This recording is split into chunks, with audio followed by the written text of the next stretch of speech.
Hello, hello, this is Fake the Nation, where we talk about news, we talk about culture, and where we look at the FCC and say, I can't believe you made me agree with Tucker Carlson. I'm your host, Negin Farsad, and today, I guess Fake the Nation will be indistinguishable from Tucker's or Ben Shapiro or like Megyn Kelly's show, you know. I guess Fake the Nation is all of those shows today. Today, we are going to talk about Jimmy Kimmel, the drama that has unfolded over the week. It was a real will they, won't they. We'll also talk about other political news. We'll get into how you make up with a partner after a fight. And finally, for the punctuation enthusiast, we ask, is the semicolon in decline? Ooh, yeah, it's about to get real fucking controversial up in here. I am so excited by today's panel. One of them is having extraordinary technical issues trying to get on this show. So hopefully they'll be able to join us. But until they do, I will first introduce you to our one and so far only panelist. He is host of the New American History Hotline podcast, which is an iHeart original. He has a new book coming out called America's Founding Son, John Quincy Adams, From President to Political Maverick. He has a new piece out in Time magazine about the shenanigans at the Smithsonian. You guys, he is incredible. He's also a musician. He's a jack of all trades. He is the wonderful Bob Crawford. Hi, Bob. Negin, it's a pleasure to be here. Thank you. So excited to have you. And one little note for listeners is that Fake the Nation is in the podcast Pantheon. A new book out by Sean Mallon. It's called The Podcast Pantheon, 101 podcasts that change the way we listen. And the book just came out last week. I was able to do a book launch event with Sean. It was so fantastic. It was me and Ira Glass, Dan Taberski, Pan Goldman, and who has the Which Waves podcast, Dan Taberski, who has the Hysterical podcast, and Ira Glass, who is the Podfather from This American Life.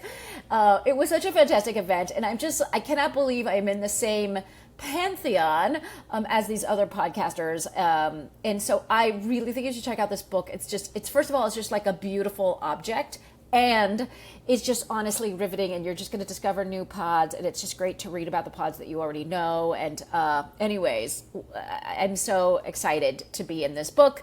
Thank you so much to Sean, and now let's get into it with topic number one. So, according to a new analysis by Babbel, the use of semicolons has dropped by 51% since the early 2000s. Now, this is worrying grammarians throughout the English-speaking world. Semicolon. The question becomes, are we phasing out the semicolon entirely? Question mark. Now, Bob, you're a writer, and in fact, you have a book coming out. Another free plug.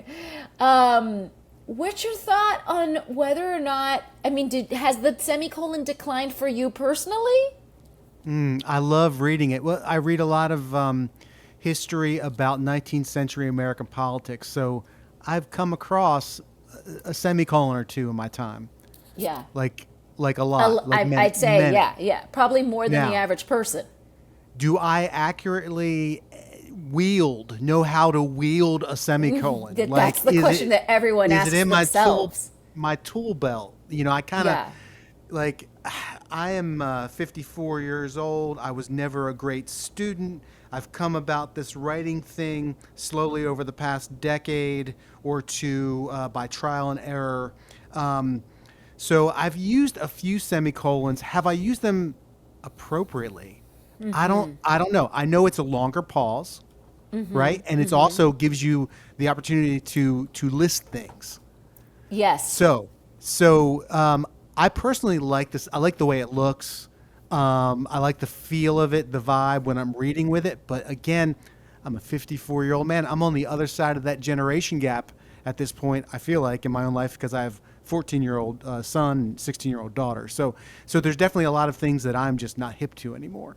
But I'd like to see the semicolon stay around. I'd like people to continue reading Dickens, and I guess I was reading the article where it talked about Vonnegut hated the semicolon, but he used the semicolon. George Orwell hated the semicolon, but he used the semicolon. So it seems like, it's easy to be critical of the semicolon, but I think we need to keep it around. Well, and I also think the thing that the semicolon does is like it gives people a feeling of inadequacy immediately. Like the second you are in the business of thinking that you're going to use a semicolon is when you start. I've seen the most confident of people lose their sense of selves in the face of a semicolon. And a semicolon in many ways is like a mean girl in high school. You know what I mean? Where you're suddenly like, oh my God, do I even know what I'm doing? I don't. I do look stupid, don't I? Oh my God, the thing I just said was dumb. And so that is, I think, the feeling that people have. Now, I know you're a scholar of 19th century history, but if you were a scholar of 18th century history, you would know that it appears, the semicolon, it appears 10 times in the Declaration of Independence and around 4,000 times in Melville's Moby Dick, which I thought was fucking crazy. Now, a good question for your teens at home. The semicolon appears once every 378 words today, which compared with once every 187 words in the 2000s. In 378 words in the 2000s, but only 187 backwards today. So that's a severe decline. And in the 1800s, it appeared in every 110 words. So it was just more frequent. And that, I mean, so you must have read a lot of stuff with semicolons. I agree. I want to see it stay. And here's my question. We'll close on this question, which is that, like, I want to see it thrive among the youngins. How would we get the sort of TikTok, I guess, are your kids Gen Z? I don't know when Gen Z stops. Yeah, and Gen starts. Z, absolutely. Yes, I was looking at this yesterday. They are Okay. Gen Z, and everything, Yeah. like, right, it's jump cuts, right? All the videos are jump cuts. They're trying to cut out breath. They're Yep. trying to cut out any space that's not 100% necessary. What written language will be if it's what'd you say, every 100 and some words today? I confused myself. Today it's every 378 words. Okay, so Back in the day, it was every 187 words. So it was like Right. we would go fewer words with you know, back in the day. It may and we be would every use- 1,000 words in about 20 years. Oh, God. But I having someone who I get to a semicolon and I know to pause and I like the way it looks and it's Yeah. a break from periods and commas and quotation marks, like the most frequent punctuation that we encounter. I want to keep it around for variety, but I gotta say, Right. Negin, every Spice of time life. I think every time I've used it, almost every time, I'm not sure how many, if there's not nary a semicolon in my book, but I know that often when I use it and then I hand into an editor, it comes back without a semicolon. Interesting. Well, so that's something that Which- I have to, like, one thing I want to say about the semicolon is that as much as we're not seeing it written, so the kids out there that are taking everything out and jump cutting everything, so there's never a breath and there's never a moment and there's never a beat, I implore you to watch the good works of prestige television, because if you're watching actors, like I was watching the show Task last night. It's like a new HBO show, and it's like set in the suburbs of Philadelphia or whatever. They're doing the accents, the whole thing. It's like some of the most impressive acting you'll see, and there's so many pauses. I mean, there are basically semicolons all over the acting of that show. And so there's something about a longer pause that's supposed to do something to us emotionally, and like in acting you see it. You know what I mean? So I just say to the kids out there, give it a breath. You know what I mean? Let's see what happens. So can I say one more thing Yeah. on the semicolon? Yeah. Thinking about the pause, Yes. we need the pause, because I think that in culture and society, the two things we're missing are nuance and context. Oh, yeah. And the semicolon is nuance and context Yep. in the embodiment This of is a poetic. symbol, of a punctuation. And so I'm going to say this: we've never needed the semicolon more. I'm going to double down, and I just kind of realized it. You know what? That was spoken like a true writer. That was beautiful, and I agree. We never needed the semicolon more, and that is like the fucking heart. This is the kind of hard stance that we take here at Fake the Nation. You guys, I think when my kids come home today, I'm going to sit them down, and I'm going to tell them the story of the semicolon. And you know what? I need your kids to rewrite all of their missives from today. Like every text, every, what are they on? Snapchats or whatever. All right, folks, let's take a quick break and hear from our sponsors. And when we come back, we'll take a beat, but we will talk about politics.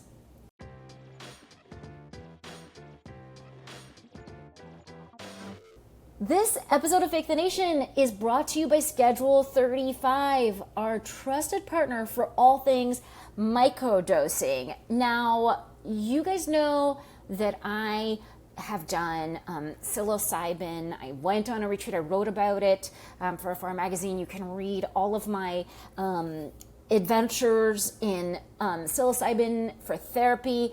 And since I did that, I have become like a pretty big proponent of microdosing in general. And that is, so I was really excited to see the microdosing magic of Schedule 35. You know, their products are backed by science and dosed to a precise amount so you get exactly what you need to tackle your toughest days without any hallucinogenic effects.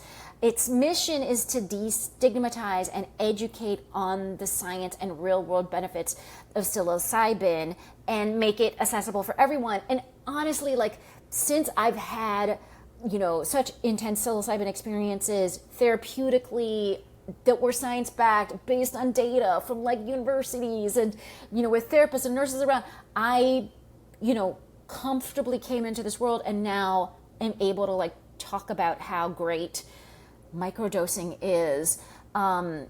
So each order ships discreetly and it comes with a microdosing regimen that keeps you on track. If you're ready to have your best day ever, head over to schedule35.co and use the code FAKE for 15% off your order. That's schedule35.co and the code FAKE, F-A-K-E, for 15% off.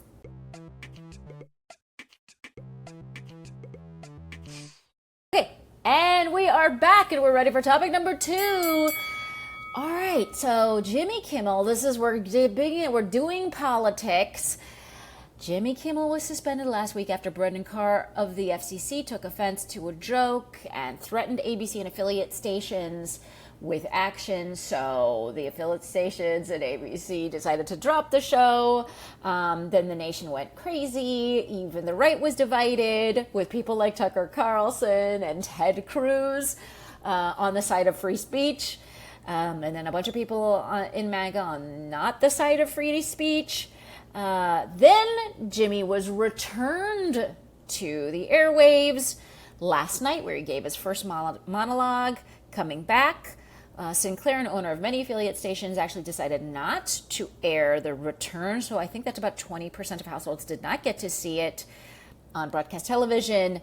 And that is kind of where we stand. He gave a really moving monologue that I just watched before logging on today, and I think he did what he I feel like he understood the assignment, which was to come in and say, "Thank you for defending my right to speak." For those that did, and I don't know, what do you make of this entire drama? Well, I play in a band called the Avett Brothers. That's my day job, I like to say. And we've been doing this for almost 25 years. We've been on Jimmy Kimmel Live probably 8 or 9 times. Okay. I've been around him. He's very real and very really genuine nice. and Yeah. very incredibly nice. He's And so nice. my daughter has had 3 brain tumors, and she's a St. Jude patient. And Jimmy Kimmel has been a very public and supporter of St. Jude. and he's been public. He has a child who had a medical condition. He's been very public about that over the years, and he's a very human. He's like we're all very human, but he's a full like I mean Negin, you meet people and what they show us, we're all human and we're all 100% people, right? With all the Yeah. feelings we all contain all the feelings inside of us, but we only show certain feelings to certain people, and so sometimes you meet someone in a situation where you don't always get a true sense of who the person is, like being in Los Angeles, but then but then someone there reveals in just the ordinary course of the day and the ordinary course of business that they are just genuine and they've experienced the full human experience. I'm sorry to ramble on this. So I've always had a high regard for Jimmy Kimmel. Yeah. Always. He's always been just 100% class act. And last night, at one point in his, like you said, it was an incredible monologue. He did hit all the beats, like right, and I'm saying he's a genuine person, and I don't think he hit all the beats because he was coached to hit all the beats. He hit all the beats because that he felt all the beats. One of the things he said was at one point he goes into the things we all agree on, right? Like with those 80-20 issues, which like actually gun regulations is an 80-20 issue. 80% we think Yeah. that 50% think this, 50%. Well, 80% of the people are all for common sense gun regulations. Something that's been hit hard recently is pediatric cancer research and pediatric cancer funding, which were probably a 100% zero Yeah. on that. But yet it has come. The Trump administration is systematically taking apart cancer research in this country, let alone stopping pediatric brain tumor trials in right in the midst of them, and citing efficiency to do so. But Kimmel, the man he is, mentioned pediatric cancer last night when he was dealing with all these really important things that he had to say, and he still brought that up as something we all, Republican, Democrat, Independent, Green Party, Libertarian, MAGA, however you think of yourself, we all agree on some of these things. And this is where the conversation should begin in this country. Let's start where we agree. Let's work out from there. And I think Kimmel, I give him high praise for last night. I mean, I have no notes. I mean, I think it was a really tough, tightrope to walk because he had to say a bunch of real things, and like you mentioned, he talked about all the stuff that we agree on, which is like pediatric cancer research. You mentioned gun safety, just wanting to live in a safe country. He managed to say all those kind of serious things. He also managed to get a couple of laughs, he made the joke, I never thought I would say this, but Ted Cruz, I agree with you. For Ted Cruz's, being a proponent of the First Amendment in this situation, and for saying that the FCC should not be butting in on stuff like this. And so, I feel like he managed, and the thing is, because the guy is sort of famously known for crying on television, he had, he choked up a couple of times, notably once when he mentioned watching the eulogy of the wife of Charlie Kirk. And so, the guy, I think you're right in that the guy seems to be the genuine article, whatever you think of his politics or whatever you think of his show, or not, you even think he's funny. And I think that the funny thing is the administration has said so many of these names out loud, right? Jimmy Kimmel, Seth Meyers, Jimmy Fallon. When Colbert was canceled for a year from now, all of those names came up. Donald Trump threatened all of them. And so it's like the mafia behavior didn't start with Brendan Carr. It started with Trump already mentioning all of these people and for constantly mentioning them for years. So he doesn't, he's very thin-skinned and he can't handle a joke, but the fact of the matter is a joke is one of the fundamentals of the First Amendment, right? Lenny Bruce taught us that in the 60s, in the 50s. We've been through this. Like, we know that the jokes are protected, speech is protected. So it says this is also settled law. No one's confused about our First Amendment. We actually have a different and more expansive First Amendment than most European countries. That's one of the interesting things about the United States. So, and I think so this is my other question. We could wrap up on this little subtopic here, which is that one of the things that seemed obviously to affect Disney's decision to bring him back on the air was the sudden explosive uptick in cancellations to the app and to trips to Disney. How much did that play into it? And I don't know, what does that say about the power of people to act in a moment like this? I would love to read, and I'm sure one of the great journalists out there will write a TikTok of that. How did that go down, and what were those numbers? Because you have to think that a lot of people canceled, but some people maybe bought. They got in. ABC's going to cancel Kimmel. Well, maybe I want to purchase the Disney Plus bundle with Hulu and ESPN Plus and all that, which I am a subscriber to that, and I gave it a week. I got off the road last week. I got home. I discussed it. My wife and I had a conversation about it. We were both on the same page with it, and I had to go tell my son, watch whatever you're going to watch on Disney Plus this week, because if this doesn't change, we're canceling. And he was not happy with that. And then, Kimmel came back. So I gotta say, Negin, something that this made me think of when you talk about and I had the same reaction with Ted Cruz and Tucker Carlson, and it makes you realize there are these areas we can agree on, right? It's we don't agree.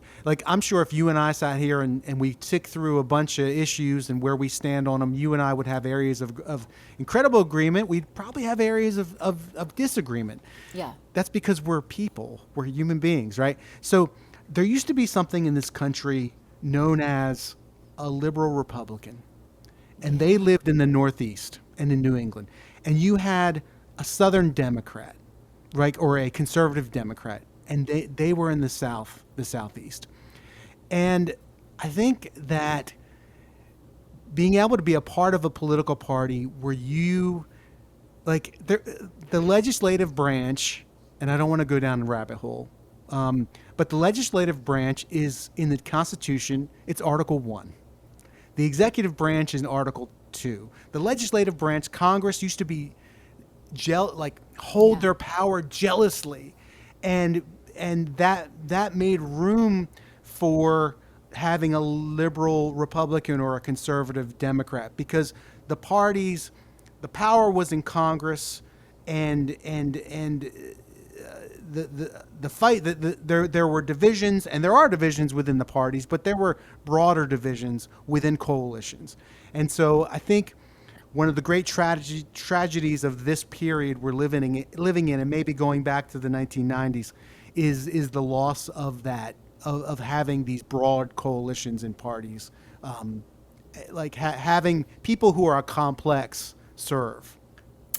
Yeah, I mean, I always, I remember saying on this show, because the show's been going on for over 9 years, in the first term, I've said, when all the Republicans realize they don't have to be aligned with Donald Trump, this will all sort of sort out. But of course, we didn't really anticipate the second term and blah, blah, blah. And so this is what I find shocking, is that Congress is so willing to give up its own authority and give up its own power, and just not be a meaningful presence in government. It makes no sense to me. Now, let's move on and talk about another thing that doesn't make sense to me. And it's funny because we were talking about this before the show. There's 5 things that we could possibly talk about in this segment. This segment makes me crazy every week because I don't know specifically what I should be focusing on. There's too many things. But this Tylenol thing, it just rubbed me the wrong way. It made me need to take a Tylenol. And so what happened was he did like one of his little podium speeches acting like a doctor, telling pregnant women don't take Tylenol. He couldn't pronounce acetaminophen. And because of a link that RFK thinks exists between acetaminophen and autism. Now, there's no, just to be clear, medical basis for any of these claims, but he did, in what really seemed like an unhinged fashion, go on and on and on about this connection, about how one of the things he said was like Cubans don't have autism because pregnant women can't afford Tylenol. That's what he said. I don't know. What do you think? I don't even know what to say about this, Bob. Okay, so when you're talking about medical research, you got to be careful, right? Because there's a lot of studies out there, and in fact, like what from the information on this that I've absorbed, is that there were studies and there are studies that show correlation with issues with Tylenol during pregnancy, but they don't show causation. Right. So there's a cohort of people who took Tylenol, gave birth to children who wound up having autism, being diagnosed with autism. But then there are people who didn't take Tylenol, who gave birth, Wound up with kids, right? and they so we have to be really careful about this. Now, you know what I thought of with the whole Cuban thing, with Donald Trump Yeah. saying that Yeah. comment? It made me think of RFK Jr. during COVID saying that Ashkenazi Jews and certain Chinese ethnicities don't get COVID, which was complete bunk. Right. But they're Right. but you know, I'm rubbing my temples if Yeah. people are listening to this. I think I'm going to take can I take a Tylenol? Is it okay? Can I we know, take a now's the Tylenol time. break? You want to do Oh, that? Oh, I might need to eat something so I have something on my stomach when I take my Bob, Tylenol, can so I don't say take one too thing, though, that I found really hilarious also about these last 24 hours with the Tylenol situation, is that Dr. Oz, who, lest we forget, is the head of Medicare and Medicaid, the Center for Medicare and Medicaid, he's got a real job in the government, Dr. Oz. Dr. Oz even broke with Trump on this, and he was like, Tylenol's actually, I mean, it's like been pretty safe for pregnant women, so if they have a high fever, they should actually do something for the fever. You know, because that's like, you know, there's reasons too that like women end up having to take these things, and it's not because they're like a little uncomfortable, which is, I think, part of the thing that was really frustrating about the press conference, is he made it sound like women just tough it out. It's like, no, there's actual medical reasons too, that like women actually have to take something. You know what I mean? And having a high fever, also not great for a baby. So anyway, yeah. So Dr. Oz, at least he's a doctor.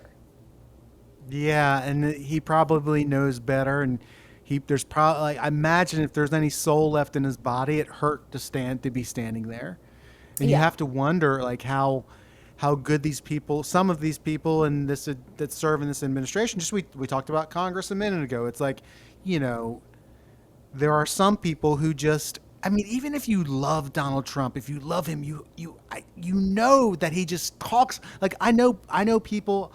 I love people who love Donald Trump, and they tell me, "Well, I don't like everything he says," but blah blah blah. And it's an admission that this guy just says stuff, like his UN speech, like yesterday. He just Oh my says God, the stuff UN speech. constantly, and so to serve him and to serve in the people make deals with themselves, or they justify certain things in certain way, like, oh, I'm doing it for the good of the country, or I'm going to rein him in, or I can change it, like whatever reason people have to keep selling to themselves to get out of bed in the morning and do this. You just got to imagine it hurts. What I advise any woman who, and I shouldn't be giving out medical advice, but my advice is if any woman out there who is pregnant and is having any discomfort or has any questions, call your doctor. Yeah, that's a good one. That's a really good one. I'm gonna co-sign onto that one. No, Yeah. listen. While we have you here, there was a fun thing that happened with Tom Homan, who is now Trump's border czar. He was seen on camera accepting a bribe of $50,000 from an undercover FBI agent before the election. When taking the money, he agreed to help the supposed businessmen, which again were undercover agents, get government contracts related to border security. Fun fact, the money was in a bag from the food chain Kava and probably smelled of lamb. I like the lamb meatballs there.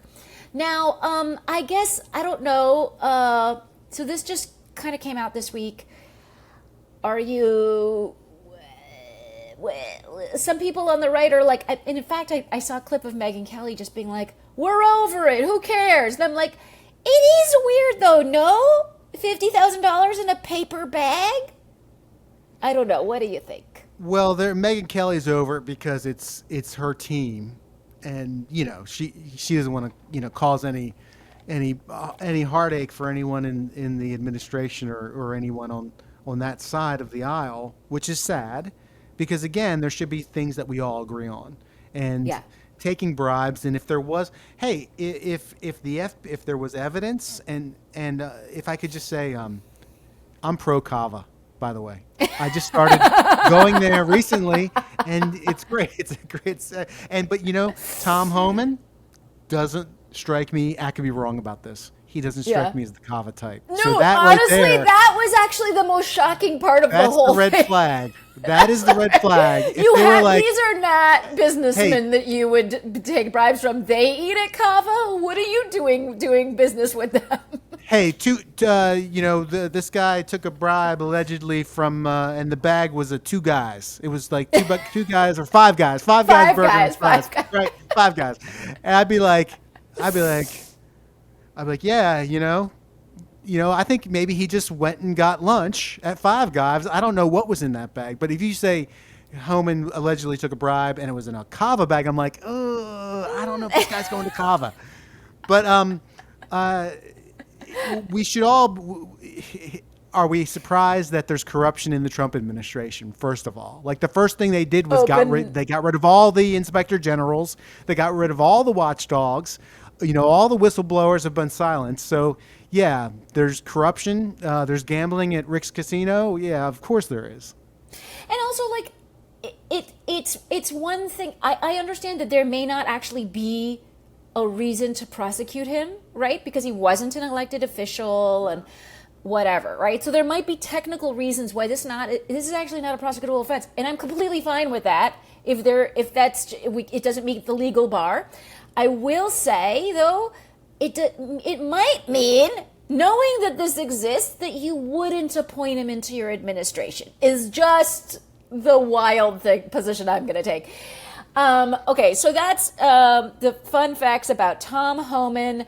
And can you just, as we close up this segment, tell us what you wanted to, just something quick from the world of Smithsonian shenanigans. Yeah, I'm glad you asked about that, because I had a piece that just published in Time on the Time website. It's the Made by History column, which is great. They invite historians to write pieces that kind of connect the present to the past. And when I heard, Trump truthed at the Smithsonian about a month ago, talking about all they talk about there is slavery and how bad America is, and really try. It's part of his whole thing of trying to whitewash history, right? And really, he's striking terror in the hearts of the good people that work at the Smithsonian, and we all worry now. I saw an article recently where people are going into the Smithsonian. They're taking pictures of the displays to preserve, like as a way of preserving the way it looks now, in anticipation. Like, we're only 8 months into the Trump administration. What will the Smithsonian look like a year from now, let alone 3 years from now? So all of that got me to think about, the whitewashing of history, and really the whitewashing of slavery, And maybe think about John Quincy Adams, who you mentioned earlier. I've written a book about John Quincy Adams. It comes out in March.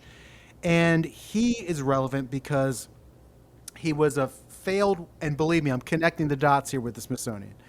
He was a failed one-term president, okay?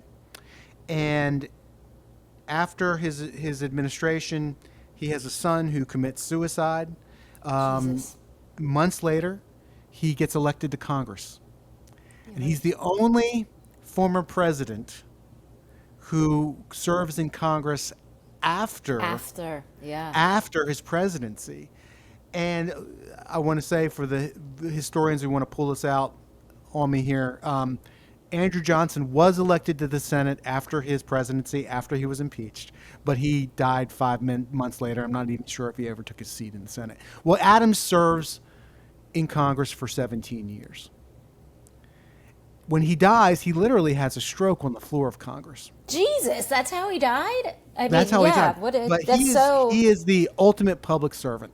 And why did he go into Congress after the presidency? Why didn't he stay at home and write his memoirs like what all the other former presidents? Yeah, go on a speaking tour or whatever. Go on a speaking tour, you know?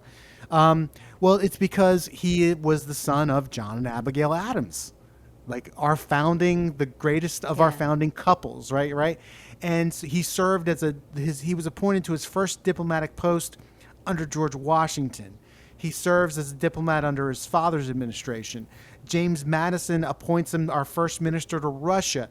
He's the chief negotiator at the signing of the Treaty of Ghent, which ends the War of 1812. He's, for 8 years, serves as James Monroe's Secretary of State. He negotiates Florida and part of Oregon into the Union. So, I mean, this man lived a life as a public servant. But while he's in Congress, like, his greatest achievement is that in the 1830s and 1840s, if you or I wanted to petition our government for a redress of grievances, right? In the First Amendment, all citizens have a right to petition their government for a redress of grievances. What that means is, and what that meant was, you would send a petition to your congressman. Your congressman, there was time set aside in the House calendar for the reading of petitions, and your congressman would stand up in Congress and say, I have a petition from Negin, and she wants blah, blah, blah, blah, blah. You know, and so kava for everyone. Kava for all, like a tax-deductible kava. And so what happens in the 1830s and the 1840s, if you could put yourself there, you can't imagine that slavery will ever end, right? Slavery is so ingrained into our nation, into the economic life of our nation, and into the political life of our nation. Slavery's there. That's how it's going to be forever. But there's this group of radical Christians in the North, in parts of the northern states, and they are sending petitions by the wagon load to Congress praying for an end to slavery. And Adams, these abolitionists, they were thought of as radicals. People hated them in the South because they wanted to protect slavery. People hated them in the North because they were making noise, and they were actually asking for the dissolution of the Union. That's what it was like. We can't talk about slavery in this country because we don't know how to talk about it, and we're going to dissolve the Union. If we keep talking about this, we're going to have a civil war on our hands. Right? Everybody knew that slavery was the third rail of American politics. But Adams, here he is in Congress, a former president. He reads these petitions, even though he doesn't fully agree with he thought slavery was abhorrent, but he didn't think that there was a really good way to end it at that point. There was no road, There was no road, but he reads these petitions, and over the course of the 1830s, Southern congressmen begin to get uncomfortable by the volume of petitions, anti-slavery petitions making their way into Congress. You have a couple high-profile slave uprisings that happen that begin to make Southerners paranoid. And finally, in 1836, Southerners get together and along with their northern allies pass what's known as the gag rule, which means you cannot mention slavery in Congress. You are not allowed to mention it on the House floor at all. And Adams is like, wait a minute. If you take away the right of a citizen to petition their government for a redress of grievances, what's next? You're going to take away freedom of speech, freedom of the press, freedom of religion, freedom to peaceably assemble. Yeah. This is the fucking canceling your Disney subscriptions moment. That's it. That's the moment. Of the and Adams 1830s. is like, wait, my parents, sacrificed for this nation, the founding of this nation. My father. And by the way, I saw the Adams HBO series with Philip Seymour Hoffman, and they not only served their country, but they did it with very brown teeth. So just the sacrifices were plentiful. It's the actor. It's not Hoffman. No, oh my God, I can Hoffman. see him. Oh no, sorry, it's Paul Giamatti. It's Giamatti. Thank you. Sorry. Yes. Sorry, everybody. The only son of a former Major League Baseball commissioner to ever play John Adams in a TV series. But so John Quincy Adams knows that the First Amendment is the mustard seed of democracy, and here it is being stripped away by these people that, even though their speech maybe makes a lot of Americans uncomfortable, they have a right to speak and to be heard in the halls of power. So that made me think about, okay, we're seeing this moment where Trump is blasting the Smithsonian for having installations about slavery, and now recently they're taking down pictures of enslaved people that have been whipped. There are a few daguerreotypes and photographs from that time period, and they are now being taken down from historic sites. And this is the whitewashing of American history. And we see the silencing of free speech in the gag rule, which Adams spent 8 years working to overturn. He eventually does. Spoiler alert. But we saw it again after Reconstruction with Jim Crow laws, and we see it again during the Civil Rights movement with the filibuster, and then we see it now with the gerrymandering of minority communities in Congress. So there's nothing new to this. And there's a direct connection between Adams fighting the gag rule and the fights that we're fighting today. Yeah, and then I think what's really hopeful about that is that, again, we've seen the country come back from the brink, because one of the things that happened, for me personally over the last week, not that this is about me, but just one of the things that I noticed was that, I posted something on Instagram, who cares about, my feelings on the suspension of Jimmy Kimmel, that it was a violation of free speech, and everyone, what happened was normally I'm not getting very many comments from the right or whatever from MAGA types, and not that I don't want them, just I guess not very many of those people follow me, and in this situation it was people were just searching for who has said something about Jimmy Kimmel, and I'm going to comment on their post, right? And they were calling me a libtard and telling me to shut up, blah, blah, whatever, all that stuff, just a really ugly, ugly stuff. And one thing that I wanted to remember was some of these people are bots. Okay, that's one. Some of these people are bots. Two, that the negative stuff gets more of our attention, more oxygen, more. So it's not that necessarily everyone is a piece of shit, but everyone is more prone to clicking on news that's negative, right? So there's that. So we're all being filled with negative news because that's what gets the hits. And the third thing is in the American DNA. This is kind of how I got myself out of the negativity of this week. The American DNA is freedom of speech. We were, in 1776 when we decided to do this democracy thing, people hadn't done it for 2,000 years successfully.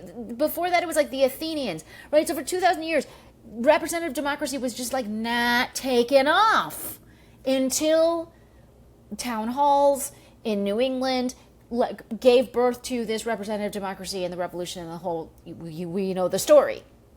So it's like in our blood to have democracy. It's in our blood to have freedom of speech, being like the first beacon of that democracy.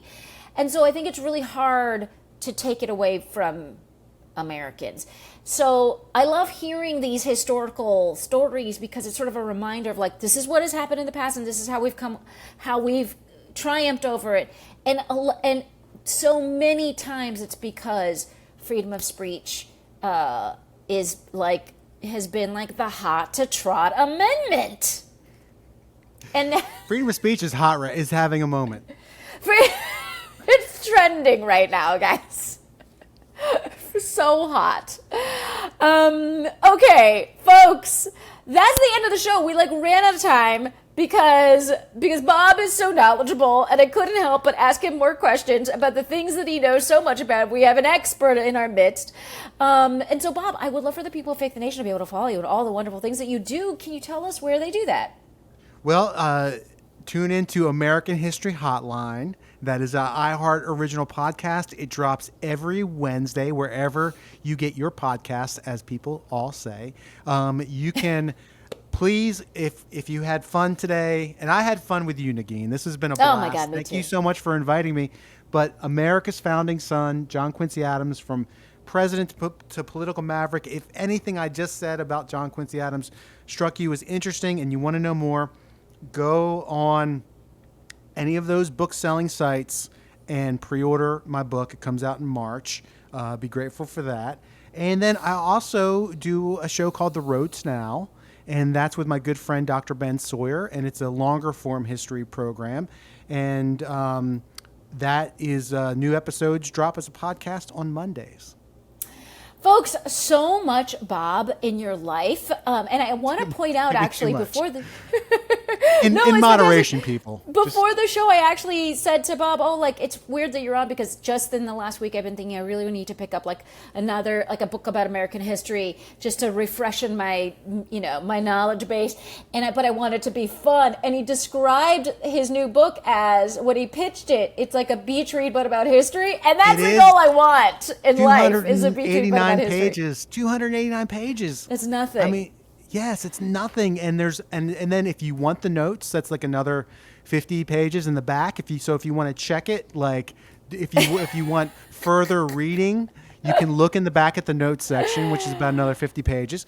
And you've got the deeper study if you want it, but if you don't, if you just want the story, it's actually an incredible story. Yeah, if you want the beach part, it's only 289 pages of beach. It's a good time.